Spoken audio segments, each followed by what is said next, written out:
Hello friends, இன்றைக்கி குயிக்காக egg gravy எப்படி செய்கிறதுன்றதை பார்க்கலாம். நான் இப்போ 2 பெரிய வெங்காயத்தை வந்து 1 டேபிள் ஸ்பூன் எண்ணெயில் ஃப்ரை பண்ணி எடுத்துகிட்ருக்கேன். அதோட 2 tablespoon Kashmiri chilli powder, 1 tablespoon coriander powder, 1 tablespoon besan powder, 1/2 cup தயிர், 1 tablespoon ginger garlic paste, இதெல்லாமே சேர்த்து நான் அரைச்சி எடுத்துகிட்டு வந்துடுறேன். இது ரொம்ப சுலபம், ரொம்ப குயிக்காக நம்ம செஞ்சுக்கலாம். ஒரு பேன் வச்சுட்டு அதில் 2 டேபிள் ஸ்பூன் ஆயில் விடுங்க. ஆயில் நல்லா ஹீட் ஆன உடனே அதுலேருந்து 1 டேபிள் ஸ்பூன் கடுகு, 1 டேபிள் ஸ்பூன் ஃபெனல் சீட்ஸ் சோம்பு போட்டு அதை பொரிஞ்ச உடனே நம்ம அரைச்சி வச்சுருக்க மசாலாவை போட்டு மூடி போட்டு நல்லா ஒரு சிம்மில் வச்சு ஒரு 5 மினிட்ஸ் வேக வைங்க. நல்லா ஆயில் பிரிஞ்சு வரட்டும்.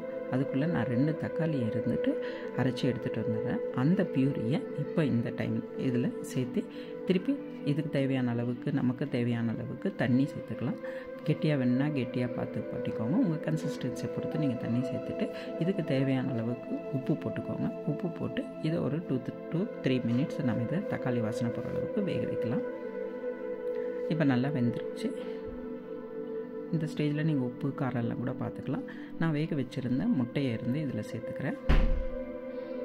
அவ்வளோதான் ஃப்ரெண்ட்ஸ், எக்கு கிரேவி தயாராகிடுச்சு. 5 மினிட்ஸில் செஞ்சிடலாம். எக்கு நீங்கள் ஒரு இதில் பாயில் பண்ண போட்டுட்டு இதை 5 நிமிஷத்தில் நீங்கள் செஞ்சுட்டு குயிக்காக நம்ம சமையல் வேலை முடிச்சுட்டு வேலைக்கு போயிடலாம். இப்போ இதிலேருந்து நான் கஸ்தூரி மேத்தி கொஞ்சமாக, கரம் மசாலா ஒரு 1/4 டேபிள் ஸ்பூன் சேர்த்துக்கிறேன். இது ஆப்ஷன் தான். உங்களுக்கு வேணும்னா தேவைப்பட்ட அந்த ஃப்ளேவர் பிடிக்கும்னா நீங்கள் போட்டுக்கலாம், இல்லைன்னா இது ஆப்ஷன் தான், ஸ்கிப் பண்ணிக்கலாம்.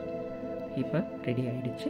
இப்போ இதுலேருந்து நான் கொரியண்டர் பவுடர், கொத்தமல்லி தழை தூவி இதை நான் இப்போ ரைஸோடு சாப்பிட போகிறேன். இது வந்து சப்பாத்தி, ரோட்டி, தோசை இது எல்லாத்துக்குமே சூப்பராக இருக்கும்.